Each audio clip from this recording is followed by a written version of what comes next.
Hey guys, just wanted to film something. I had one of my friends, Ken, had a question about what's the effectiveness of the carotid choke that I mentioned in one of my earlier videos.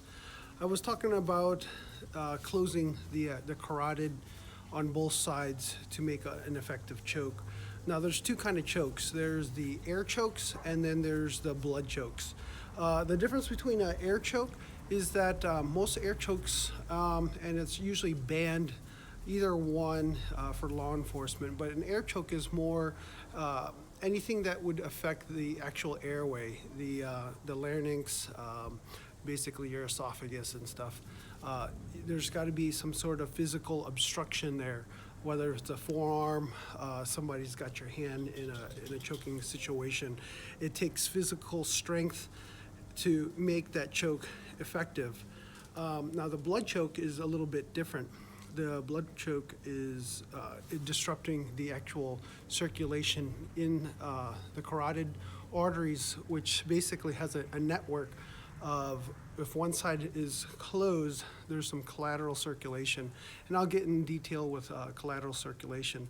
But the most effective way to choke somebody, it sounds very, for the person that's not in a combative art or self-defense, it sounds very morbid to talk about choking somebody effectively.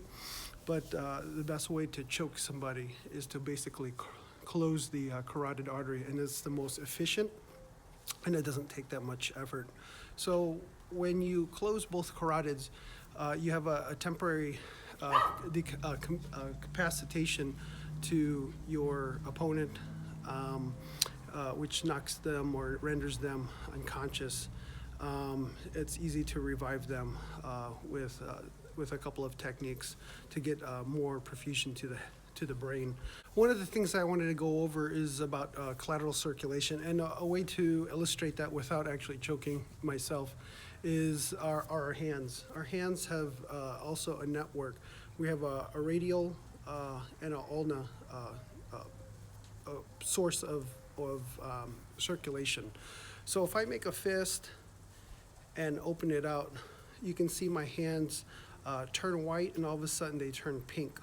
So a way that we do in the medical profession to test what they call an Allen test before they do an arterial stick to measure how much oxygen is in the blood is we do an Allen test. And what we do is we close our fist, and we close these both sides. We pinch off the radial and the ulna.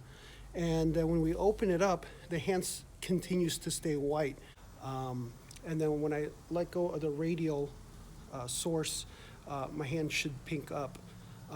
If I clench it again and close both sides again, and I release the ulna side, my hands still pink up.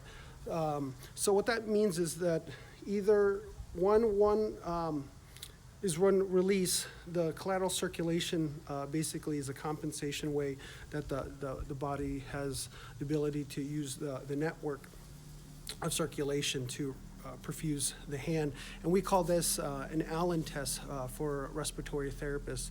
They do this test before they do an arch stick on patients, because if they actually do an arch stick on a patient that has that lacks this circulation, this hand can permanently be